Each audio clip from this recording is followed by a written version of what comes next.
বউ মানে কি জানেন? বউ মানে কি জানেন? তোমার বিয়ে করছেন?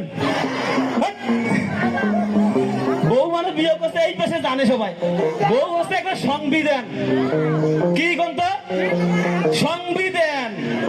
কোন অনুষ্ঠানে কি আছে কাউ জানে না, কাউ জানে না। খালি ভুল করলে হয়েছে অপরাধ, ভুল করলে কি অপরাধ। তার মানে বউ মানে কি একটা সংবিধান। আচ্ছা, এবার আমাদের আব্দুল শহীদ নোবেল স্যার আছে না, একবারে ফেমাস স্যার এই স্কুলে। ওই স্যার এখন বউকে খুশি করার জন্য কি দেওয়া লাগে জানেন? জানেন না? গিফট দেওয়ার নাকি গিফট। তা মোস্ট স্যার ফির কি করছে?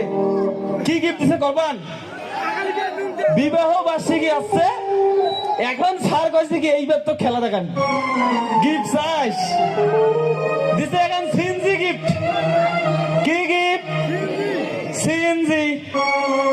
এখন ওই সিএনজির পেছনে লেখছে কি জানেন? আমার বউয়ের নাম বিপাশা। কি লেখছে? এই নাম দেখি বউ বাপের বাড়ি কোনটা গেছে? এখন কোন তো বাপের বাড়ি কেন গেছে?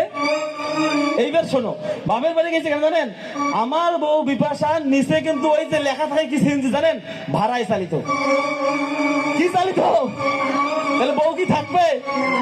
থাকবে না। আচ্ছা, এই যে বউ বাপের বাড়ি গেল, কোনটা গেল? বাপের বাড়ি গেল, আর কিন্তু বউ আইসে না।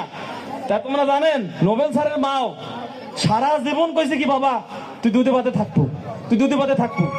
এখন নোবেল স্যার সেদিন আসি কইছে কি মা তুই এই কথাটা কেন করছিস?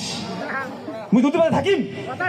এই যে বউ যে গেল, তুই জানিস মুই দুধ ছাড়া পানি দিয়ে ভাত খান। কি ভাত খাই তাইলে? পান্থা ভাত খাই এখন, দুধ ভাত নাই। আচ্ছা, একটা কমন সমস্যা কি জানেন? হ্যাঁ, মেয়েদের একটা কমন সমস্যা কি জানেন? মানে খালি কইবি কি তোমার জানেন আমাকে আর আগের মতন ভালোবাসেন না, আমাকে আর আগের মতন ভালোবাসেন না। এই কথা কইতে কইতে বাংলাদেশের জনসংখ্যা এখন 20 কোটি। এখন কোন তো কেনে ওই যে ছেলে মানুষ দেখায় কি শোনা মুখ এক না বিশ্বাস কর, এই এক না বিশ্বাসে যাবে জনগণ। আচ্ছা